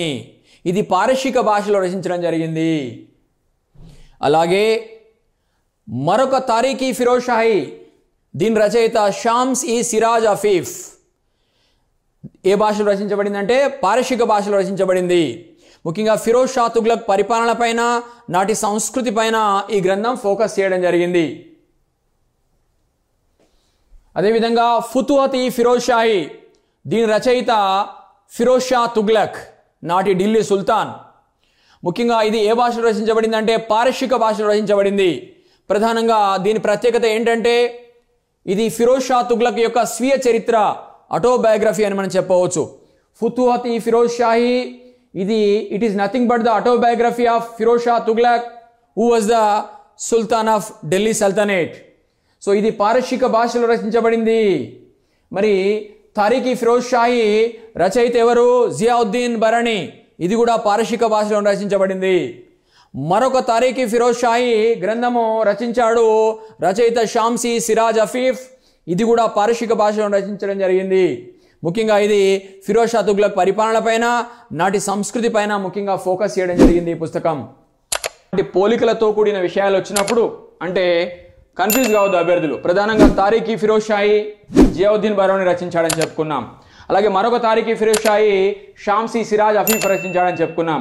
అదేవిధంగా ఫుతుహత్ ఈ ఫిరోజ్ షాహీ దీన్ని ఫిరోజ్ షా తుగ్లక్ రచించడం జరిగిందని చెప్పుకున్నాం. అది అతని యొక్క స్వీయ చరిత్ర, ఆటోబయోగ్రఫీ అన్నాం. కాబట్టి ఇలాంటి విషయాలను ఒకే దగ్గర చేర్చుకొని చదవడం వల్ల మీ యొక్క అధ్యయనము సులభతరం అవుతుంది. అభ్యర్థులు జాగ్రత్తగా గమనించాలి, గుర్తుపెట్టుకోవాలి ఈ విషయాల్ని.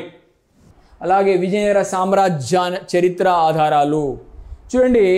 మనకి ఇక్కడ ముస్లిం రచనల్లో విదేశీ ముస్లింల గురించి, స్వదేశీ ముస్లిం రచనలు కూడా రెండు కవర్ చేయడం జరిగింది ఇప్పటి వరకు.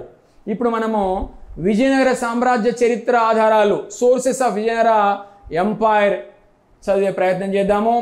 ముఖ్యంగా ఇబ్న్ బటూటా, అదేవిధంగా Niccolo de Conti, Abdul Razzaq, Athanasius Nikitin, Domingo Paes, Duarte Barbosa, అదేవిధంగా ఫెర్నావో న్యూనెస్, మధురా విజయం, దీనినే వీరకంపరాయ చరిత్రం అంటారు.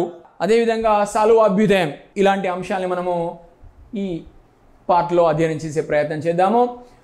ముఖ్యంగా విజయనగర సామ్రాజ్యము 1336వ సంవత్సరంలో స్థాపించబడింది. తుంగభద్ర ప్రాంతంలోని, తుంగభద్ర తీరంలోని, తుంగభద్ర నదీ తీరంలోని అనగొంది అనే ప్రాంతంలో క్రీస్తు శకం 1336లో ఈ సామ్రాజ్య స్థాపన జరిగింది. ఐందవ సంస్కృతి పునరుద్ధరణ కోసము ఐందవ రాజ్య స్థాపన చేశారు ఆనాడు ఇద్దరు సోదరులు. వారే ఆర్యర రాయలు, బుక్కరాయ సోదరులు అని మనం చెప్పవచ్చు.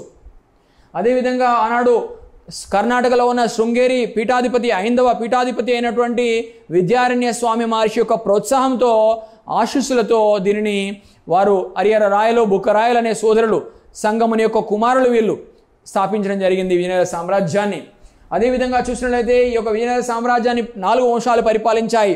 సంగమ వంశము, సాలువ వంశము, తులువ వంశము, అదేవిధంగా అరవీటి లేదా అరవీడు వంశము. అదేవిధంగా చివరకు విజయనగర సామ్రాజ్య పతనం ప్రారంభమైంది ఏ యుద్ధంతో అంటే ప్రధానంగా మనం చూసినట్లయితే ఈ యొక్క బన్నిహట్టి యుద్ధము, తల్లికోట యుద్ధం, లేదా దీన్నే రాక్షసి తంగడి యుద్ధం అంటారు, లేదా బన్నిహట్టి యుద్ధం అంటారు.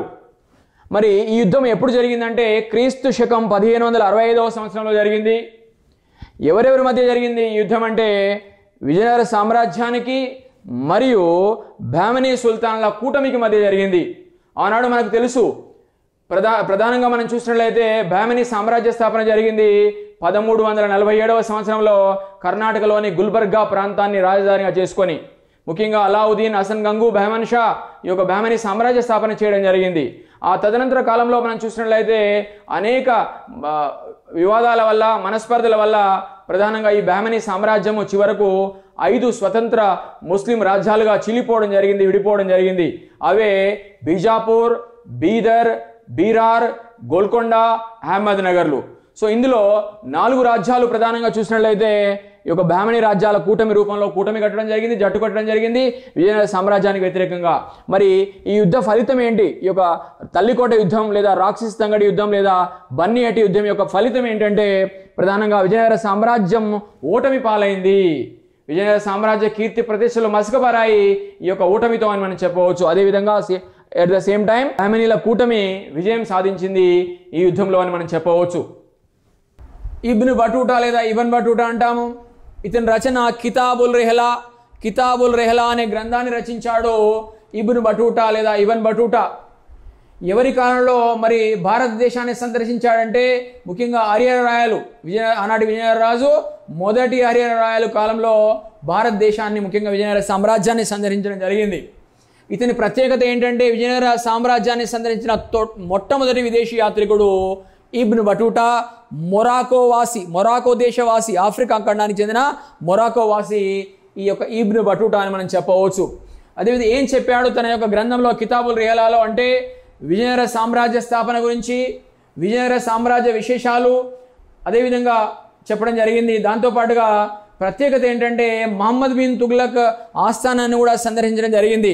ప్రధానంగా మనం చూసినట్లయితే 1333లో భారతదేశానికి రావడం జరిగింది ఇబ్న్ బటూటా అనే మొరాకో వాసి. మరి ఇతడు ఆనాడు భారతదేశాన్ని పరిపాలిస్తున్న చక్రవర్తి ఎవరు? ఢిల్లీ సుల్తాన్ ఎవరంటే మహమ్మద్ బిన్ తుగ్లక్. మహమ్మద్ బిన్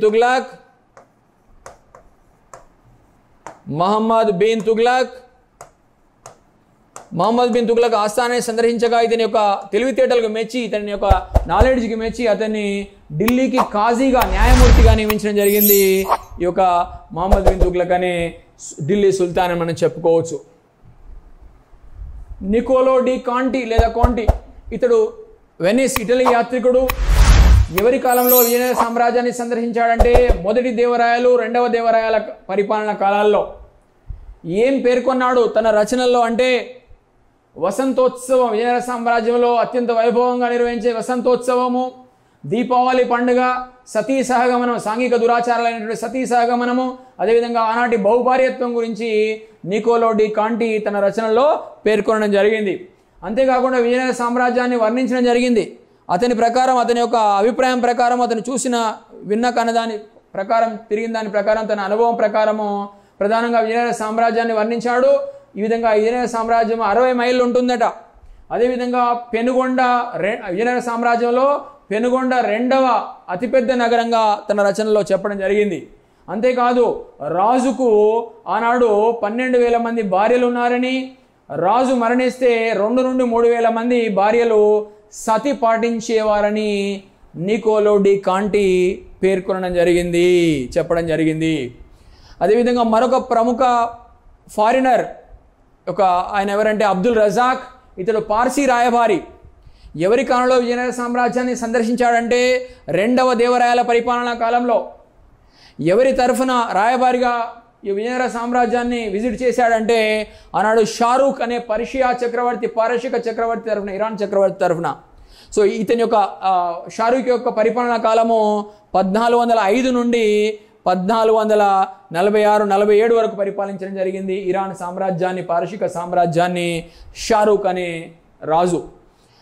ఏం చెప్పాడు తన రచనల్లో అంటే ముఖ్యంగా వేశ్యల గురించి ప్రస్తావించాడు. విజయనగర సామ్రాజ్యంలో వేశ్యలు ఉన్నారని, వేశ్యలు ఆనాడు విలాస జీవితం గడుపుతున్నారని, చెప్పడం జరిగింది. అదేవిధంగా ఈ వేశ్యల యొక్క ఇల్లు ఎక్కడ ఉంటాయంటే ధనికుల ఇళ్ళ పక్కన, నవాబుల ఇళ్ళ పక్కనే ఉండేవేట.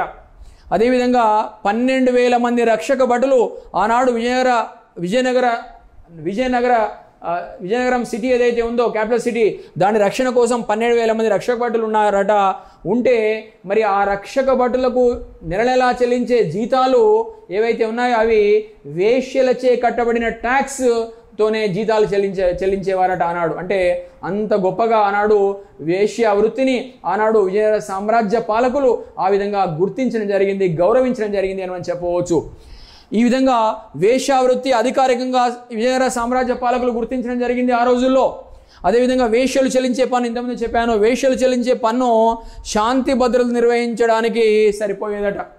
సో ఆ విధంగా వేశ్యావృత్తికి అత్యంత గౌరవం, మర్యాదలు ఉన్నాయి విజయనగర సామ్రాజ్యపు సమాజంలో అని మనం చెప్పవచ్చు. అదేవిధంగా ప్రధానంగా మనం చూసినట్లయితే అబ్దుల్ రజాక్ విజయనగర సామ్రాజ్యం గురించి కూడా చెప్పడం జరిగింది.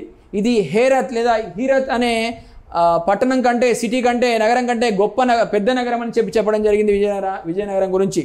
అదేవిధంగా విజయనగరంలో 7 కోటలు, 7 భాగాలుగా 7 విశాల మార్కెట్లు ఉన్నాయని చెప్పడం జరిగింది. విజయనగర వీధుల్లో, స్ట్రీట్స్లో వ్యాపారస్తులు ముత్యాలు, పగడాలు, మనులు, మాణిక్యాలు, వజ్ర వైడూర్యాలు కుప్పలు కుప్పలుగా పోసి అమ్మేవారట. అంటే నేటి ఆధునిక కాలంలో మనకు రోడ్ల మీద కూరగాయలు రైతులు, దళారులు కానీ రైతులు కానీ ప్రధానంగా మనం చూసినట్లయితే రోడ్ల మీద కూరగాయలు కుప్పలు కుప్పలుగా పోసి ఏ విధంగా అమ్ముతారో ఆ రోజుల్లో వజ్ర వైడూర్యాలు, ఒక మనులు, మాణిక్యాలు, పగడాలు, ముత్యాలు అన్నీ కూడా రోడ్ల మీద పోసి విజయనగర వీధుల్లో పోసి అమ్మేవారు. అంటే చూడండి పోలీసు వ్యవస్థ ఎంత పకడ్బందీగా ఉందో. అంటే అంత విలువైనటువంటి వస్తువుల్ని రోడ్ల మీద పోసి అమ్ముతున్నారంటే ఎంత సెక్యూరిటీ కావాలి. సో ఆ విధమైన గొప్ప సెక్యూరిటీ ఆనాడు విజయనగర సామ్రాజ్య పాలకులు కల్పించడం జరిగిందని దీనివల్ల మనకు ప్రస్ఫుటమవుతా ఉంది. అదేవిధంగా విజయనగర సామ్రాజ్యాన్ని తిరిగేందుకు తనకు ముఖ్యంగా 3 నెలల సమయం పడుతుందని, అంత విశాలమైందని చెప్పడం జరిగింది అబ్దుల్ రజాక్. ముఖ్యంగా విజయనగర సామ్రాజ్యంలో 300 కోటలు ఉన్నాయని, ఒక్కొక్కటి కాలికట్టుకు సమానంగా ఉంటుందని చెప్పడం జరిగింది. అదేవిధంగా 300 ఓడరేవులు ఉన్నాయని చెప్పడం జరిగింది. అంతేకాదు మలబార్ ప్రాంతంలో బహుభార్యత్వం అమల్లో ఉందని అబ్దుల్ రజాక్ చెప్పడం జరిగింది. అదేవిధంగా ఎగుమతులు దిగుమతుల గురించి మాట్లాడాడు అబ్దుల్ రజాక్. విజయనగర సామ్రాజ్య ఐశ్వర్యం గురించి మాట్లాడాడు. అదేవిధంగా ఇటువంటి నగరాన్ని, అంటే విజయనగరాన్ని తానెన్నడూ జీవితంలో చూడలేదని గొప్పగా వర్ణించాడు విజయనగర సామ్రాజ్యం గురించి రచయిత అబ్దుల్ రజాక్ అని మనం చెప్పుకోవచ్చు. మరొక గొప్ప వ్యక్తి అథనేషియన్ నికిటిన్. ఇతడు రష్యాకు చెందినటువంటి గుర్రాల వ్యాపారి. ఎవరి కాలంలో విజయనగర సామ్రాజ్యాన్ని సందర్శించాడంటే 2వ విరూపాక్షరాయల కాలంలో సందర్శించడం జరిగింది. 2వ విరూపాక్షరాయలు క్రీస్తు శకం 15వ శతాబ్దంలో విజయనగర సామ్రాజ్యాన్ని పరిపాలించిన రాజు. అదేవిధంగా ఇతని యొక్క రచన a journey beyond 3 seas, a journey beyond 3 seas అనే గ్రంథాన్ని రాయడం జరిగింది ఇతడు అని మనం చెప్పవచ్చు. అదేవిధంగా ప్రధానంగా మనం చూసినట్లయితే ఆనాడు మరి ఏ రాశాడు ఇందులో అంటే రాజ్యంలో, విజయనగర సామ్రాజ్యంలో ఆర్థిక అసమానతల గురించి రాయడం జరిగింది. పేదలు కటిక దరిద్రంలో ఉన్నారని, ధనికులు విలాసవంతమైన జీవితం గడుపుతున్నారని అథనేషియన్ నికిటిన్ రాయడం జరిగింది. అదేవిధంగా ఆనాటి రాజకీయ పరిస్థితులు ఏ విధంగా ఉన్నాయి, వ్యాపార విషయాలు, సామాజిక విషయాలు, మత సాంప్రదాయాలు ఇవన్నీ కూడా పేర్కొనడం జరిగింది, ప్రస్తావించడం జరిగింది తన రచనల్లో. అదేవిధంగా ఇతడు బహమనీ సామ్రాజ్యాన్ని కూడా సందర్శించడం జరిగింది.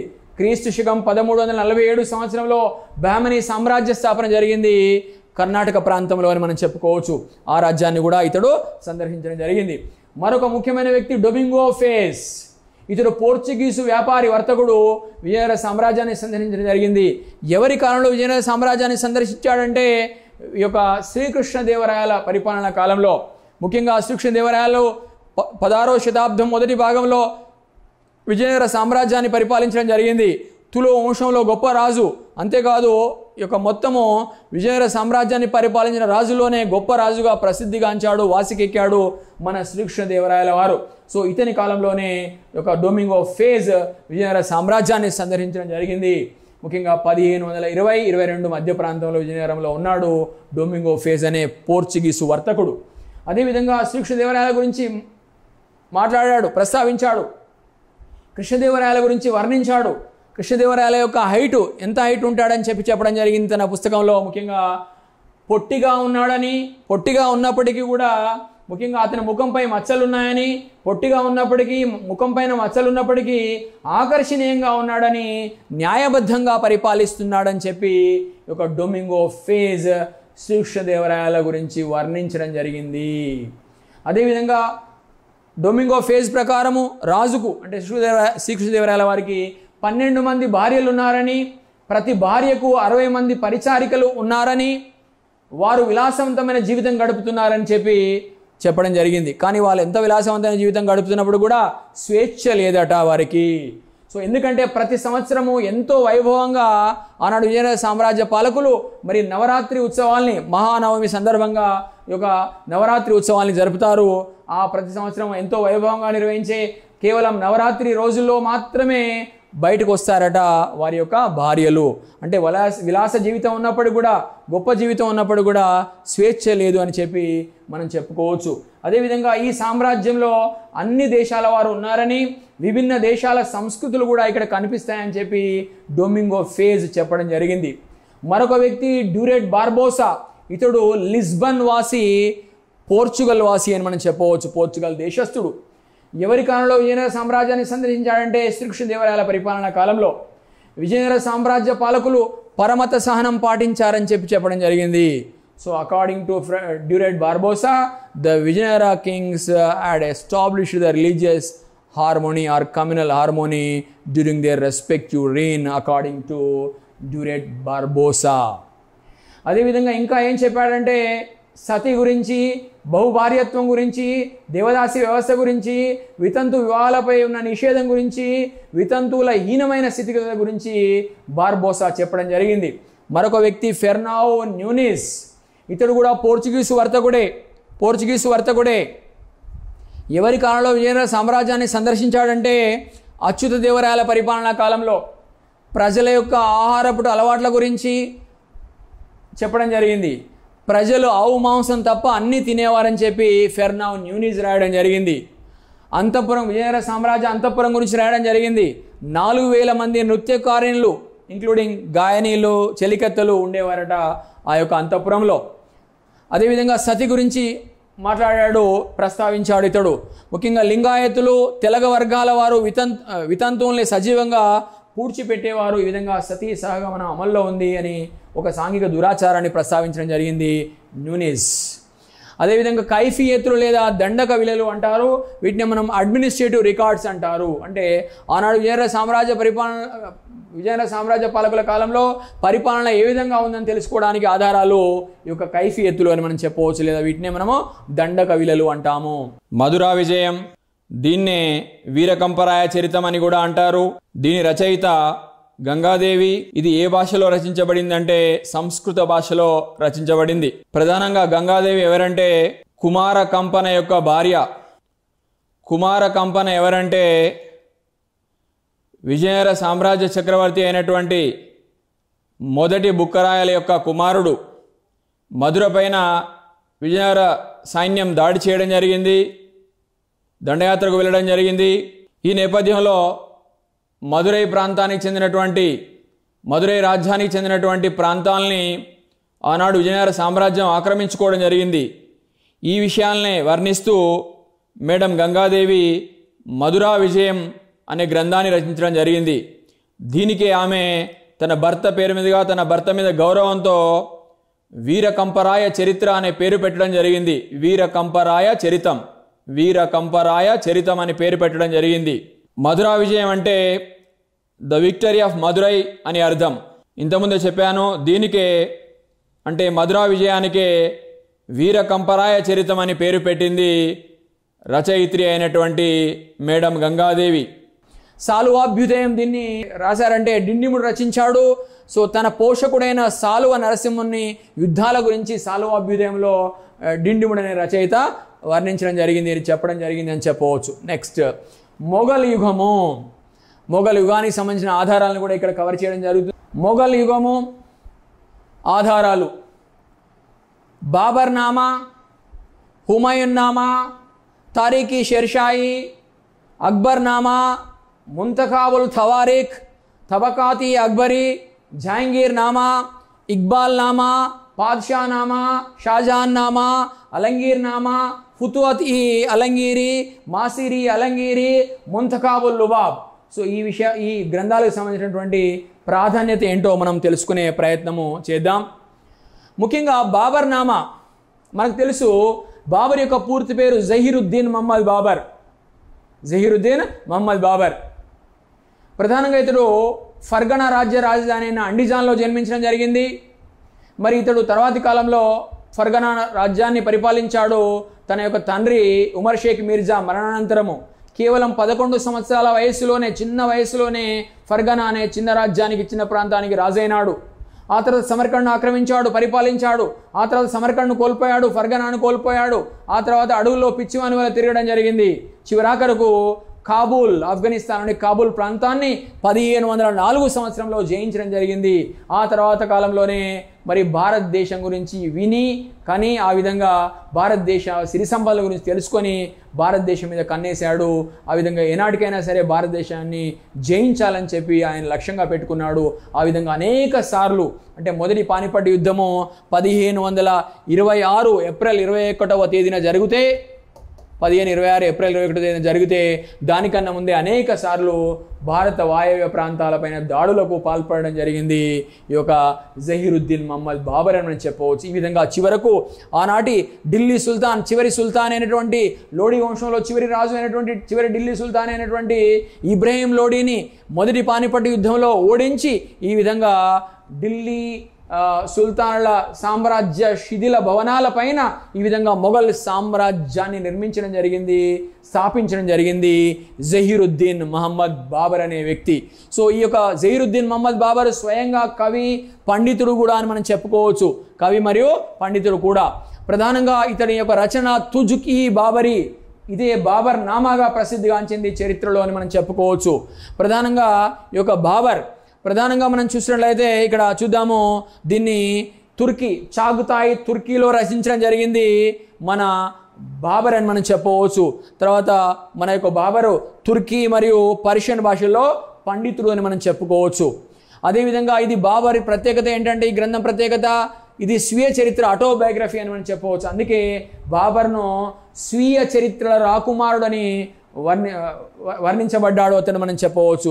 బాబర్ స్వీయ చరిత్ర రాకుమారుడుగా ప్రసిద్ధిగాంచాడు. ఎందుకంటే తన యొక్క ఆటోబయోగ్రఫీ, తన యొక్క స్వీయ చరిత్రను తానే రాసుకోవడం జరిగింది. దాని పేరే మనం చెప్పుకున్నాము తుజ్కి బాబరీ. చాగుతాయి తుర్కీలో రచించడం జరిగింది తన మాతృభాషలో. సో ఇదే బాబర్ నామాగా ప్రసిద్ధిగాంచింది చరిత్రలో. అదేవిధంగా మనం చూసినట్లయితే ప్రధానంగా తుజ్కి బాబరీని పర్షియన్ భాషలోకి అనువదించడం జరిగింది. ఎవరు అనువదించారంటే అబ్దుల్ రహీం ఖానే-ఈ ఖనాన్. ఎవరితరంటే బైరంగ్ ఖాన్ యొక్క కుమారుడు. ఆ తర్వాతి కాలంలో తుజ్కి బాబరీని ఆంగ్ల భాషలోకి అనువదించడం జరిగింది మిస్ బేవరెడ్జ్. అదేవిధంగా తుజ్కి బాబరీలో ఎన్ని భాగాలు ఉన్నాయంటే 3 భాగాలు ఉన్నాయి. మొదటి భాగం ఏం చెప్తుందంటే, ఫర్గనా సింహాసనం అధిష్ఠించినప్పటి నుండి సమర్కండ్ను కోల్పోయే వరకు ఆ బాబర్ చరిత్ర ఏంటో తెలుసుకోవడానికి మొదటి భాగం ఆధారం. రెండవ భాగంలో ఏముందంటే, సమర్కండ్ నుండి బాబర్ తరిమివేయబడడం, అదేవిధంగా భారత్పై చివరి దండయాత్ర వరకు, అంటే సమర్కండ్ నుండి బాబర్ తరిమి కొట్టబడడం, అదేవిధంగా భారత్పై చివరి దండయాత్ర వరకు విశేషాలు రెండవ భాగంలో ఆయన రాయడం జరిగింది. ఇక మూడవ భాగంలో భారత్లో అతని కార్యకలాపాల గురించి, అంటే భారతదేశం ఎట్లా ఆక్రమించాడో ఆ తర్వాత అతని పరిపాలన అన్ని విషయాల గురించి కూడా రాయడం జరిగింది మూడవ భాగంలో అని మనం చెప్పుకోవచ్చు. హుమాయూన్ నామా, దీని రచయిత గుల్బదన్ బేగం. హుమాయూన్ ఒక జీవిత చరిత్ర చెప్తుంది ఇది. అలాగే తారీఖీ షేర్షాయి, ఈ గ్రంథ రచయిత అబ్బాస్ ఖాన్ షేర్వాణి. ముఖ్యంగా ప్రధానంగా మనం చూసినట్లయితే బహలుల్ లోడి. ఎవరి బహలుల్ లోడి అంటే 1451 సంవత్సరంలో 1451 సంవత్సరంలో మరి భారతదేశంలో లోడీ వంశ పరిపాలనను ప్రారంభించాడు. ఢిల్లీ సల్తనత్ను, ఢిల్లీ సుల్తానుల యుగాన్ని కనుక మనం చూసినట్లయితే 5 వంశాలు పరిపాలించాయి. ఆ 5 వంశాల్లో చివరి వంశము లోడీ వంశము. ఈ లోడీ వంశ స్థాపకుడే బహలుల్ లోడి.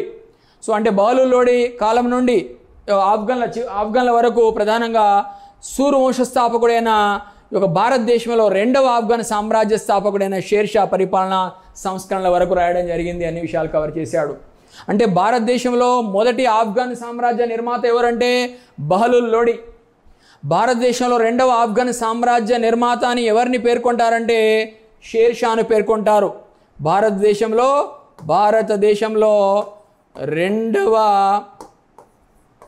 రెండవ ఆఫ్ఘన్ సామ్రాజ్య నిర్మాత అని మన షేర్ షా సూర్ లేదా షేర్ షా సూరిని పేర్కొంటాం. సో ఈ విధంగా అన్ని విషయాలు కూడా తారిఖీ షేర్ షాయిలో రచయిత అబ్బాస్ ఖాన్ షేర్వానీ రాయడం జరిగింది. షేక్ అబుల్ ఫజిల్, ఇతని యొక్క జీవితకాలము 1551 నుండి 1602 వరకు. ప్రధానంగా ఇతని రచన అక్బర్ నామా. ఇందులో 3 సంపుటాలు ఉన్నాయి, 3 భాగాలు. మొదటి భాగంలో ఏముందంటే తైమూర్ దండయాత్ర నుండి తైమూర్ నుండి హుమాయూన్ వరకు. రెండవ భాగంలో మనం చూసినట్లయితే అక్బర్ పరిపాలన ప్రారంభం నుండి అంటే 1556 నుండి 1602 వరకు. 1556 నుండి 1602 వరకు ఆయన పరిపాలనకు సంబంధించిన విషయాలు కవర్ చేయబడ్డాయి. ఇక మూడవ భాగం ఐని అక్బరీ. ఇందులో ఆనాటి సాంఘిక ఆర్థిక పరిస్థితుల గురించి చెప్పబడింది అని మనం చెప్పుకోవచ్చు. అదేవిధంగా షేక్ అబుల్ ఫజల్ ఎవరైతే ఉన్నారో అక్బర్ ఆస్థానంలో గొప్ప కవి, పండితుడు, చరిత్రకారుడు.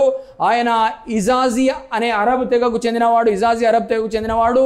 ఇతడు ఆగ్రాలో జన్మించడం జరిగింది 1551 సంవత్సరంలో. ముఖ్యంగా నెక్స్ట్ ముల్లా అబ్దుల్ ఖాదిర్ బదౌని 1540-1615. ఇతని జననం బదౌని. సో ఇతని రచన ముంతకాబుల్ తవారిక్. ఇది ముంతకాబుల్ తవారిక్నే తారీఖీ బదౌని అని కూడా చెప్పడం జరుగుతుంది. బదౌని గౌరవార్థం బదౌని పేరుతో. ముఖ్యంగా ఇందులో 3 భాగాలు ఉన్నాయి. ఇది ముంతకాబుల్ తవారిక్ అనే గ్రంథంలో లేదా తారీఖీ బదౌని అనే గ్రంథంలో మొదటి భాగము సబక్తజిన్ నుండి హుమాయూన్ మరణం వరకు ప్రస్తావిస్తుంది. రెండవ భాగంలో అక్బర్ మొదటి 40 సంవత్సరాల పరిపాలన గురించి చెప్పబడింది. మూడవ భాగంలో అక్బర్ ఆస్థానాన్ని అలంకరించిన కవులు, పండితులు, మతాచార్యుల గురించి ప్రస్తావించడం జరిగింది. సో బదౌని సున్నీ. ఇస్లాంలో సున్నీ, షియా అనే శాఖలు ఉంటే ఈ యొక్క బదౌని సున్నీ అనే మత శాఖకు చెందినవాడు. ఇస్లాంలో ముఖ్యంగా ఇతడు షియాలను అదేవిధంగా అక్బర్ ఉదార మత విధానాల్ని విమర్శించడం జరిగింది తన రచనల్లో. మరి ఆనాడు ఇతడు షియాల్ని ద్వేషించాడు, విమర్శించాడు. అదేవిధంగా అక్బర్ ఆనాడు ఉదారమైనటువంటి చాలా లిబరల్ రిలీజియస్ పాలసీస్ను ఆనాడు అడాప్ట్ చేయడం జరిగింది, ఫాలో కావడం జరిగింది, అనుసరించడం జరిగింది. ఈ విషయాలని కూడా ఆయన అక్బర్ ఉదార మత విధానాన్ని విమర్శించడం జరిగింది. బదౌని అని మనం చెప్పుకోవచ్చు. తబకాతి అక్బరీ. దీని యొక్క రచయిత నిజాముద్దీన్ అహ్మద్. తుజ్కి జహంగీరీ. ఇదే జహంగీర్ నామా అని చరిత్రలో ప్రసిద్ధిగాంచింది. దీని రచయిత జహంగీర్. దీనిని పారశిక భాషలో రచించడం జరిగింది జహంగీర్. దీని యొక్క ప్రత్యేకత ఏంటంటే ఇది జహంగీర్ యొక్క స్వీయ చరిత్ర. So it is an autobiography of Jahangir. Iqbal Nama అనే గ్రంథాన్ని ముతామిద్ ఖాన్ రచించడం జరిగింది. పాద్షా నామా. దీని రచయిత అబ్దుల్ హమీద్ లాహోరీ. ఏ భాష అంటే పారశిక భాషలో రచించబడింది. షాజహాన్ నామా. దీని రచయిత ఇనాయత్ ఖాన్. భాష పారశిక భాష. మరొక షాజహాన్ నామా. దీని రచయిత మహమ్మద్ సాలిహ్. దీని భాష పారశిక భాషలో రచించబడింది. అలంగీర్ నామా. దీని రచయిత మీర్జా మహమ్మద్ కాజీం. ఇది ఔరంగజేబ్ చరిత్ర గురించి తెలుసుకోవడానికి ఉపయుక్తము. ముఖ్యంగా ఔరంగజేబ్, అబుల్ ముజఫర్, మహమ్మద్, జిందాఫీర్, అలంగీర్, ఔరంగజేబ్ యొక్క మొట్టమొదటి 10 సంవత్సరాల పరిపాలన తెలుసుకోవడానికి ఆధారమైన గ్రంథము అలంగీర్ నామా. రచయిత మీర్జా మహమ్మద్ కాజీం. అదేవిధంగా ఫుతువతి అలంగీరి. దీని రచయిత ఈశ్వర్దాస్. సో అదేవిధంగా మాసిరి అలంగీరి. దీని రచయిత మహమ్మద్ సాకి ముస్తాయిద్. మరొక గ్రంథము యొక్క ముంతకాబుల్ లుబాబ్ లేదా తారిక్ ఈ కాఫీ ఖాన్. ఈ గ్రంథ రచయిత మహమ్మద్ అబూ అషీం. ఇతడే కాఫీ ఖాన్ అని ప్రసిద్ధిగాంచాడు. కాఫీ ఖాన్ యొక్క అసలు పేరు మహమ్మద్ అబూ అషీం. సో కాఫీ ఖాన్ చే రచించబడిన గ్రంథము ముంతకాబుల్ లుబాబ్. ఇదే తారీఖ్ ఈ కాఫీ ఖాన్ అనే పేరుతో ప్రసిద్ధిగాంచింది. తెలంగాణ చరిత్ర, సంస్కృతి, ఆంధ్రప్రదేశ్ చరిత్ర సంస్కృతి, భారతదేశ చరిత్ర సంస్కృతి క్లాసెస్ కోసం మా YouTube channel Madhu's online అకాడమీని subscribe చేసుకోండి. తెలంగాణ ఉద్యమ చరిత్ర క్లాసెస్ కోసం మా యూట్యూబ్ ఛానల్ అయినటువంటి మధూస్ జయ జయ హే తెలంగాణ మూమెంట్ అనే ఛానల్ను సబ్స్క్రైబ్ చేసుకోండి. Follow me on Instagram Madhu's online academy. Join my Telegram channel Madhu's online academy. Download our app Madhus Online Academy from Play Store.